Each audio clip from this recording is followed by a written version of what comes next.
Donjae in his senior year.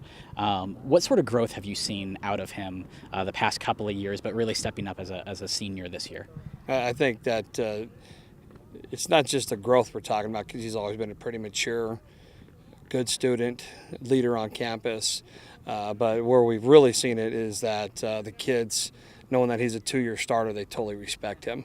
And because he chooses to do the right thing a lot, in today's society, that's a rare thing. So when he does the right thing, kids tend to follow. So that's where we've seen it the most. What has your interactions been like with these Stanford coaches when talking about Donjae? To be honest with you, I haven't really talked to the Stanford coaches, which is not a new thing in college football today because kids go to so many camps. It was our recommendation to Donjae. He needs to go to those camps.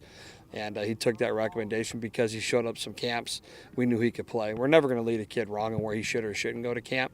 But Donjae listened to us. But more than anything, once he got the offer, he didn't just jump on it. He consulted his parents and did the right thing to make sure that his offer, his yes, is a yes. That's Donjae.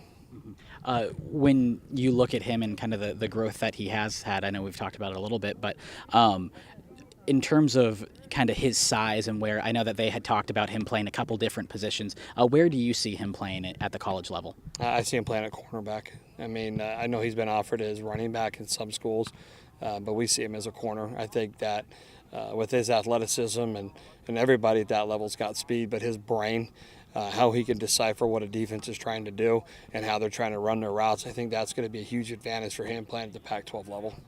What sort of defensive back will Stanford be getting? They're going to get a guy who is going to put in the work.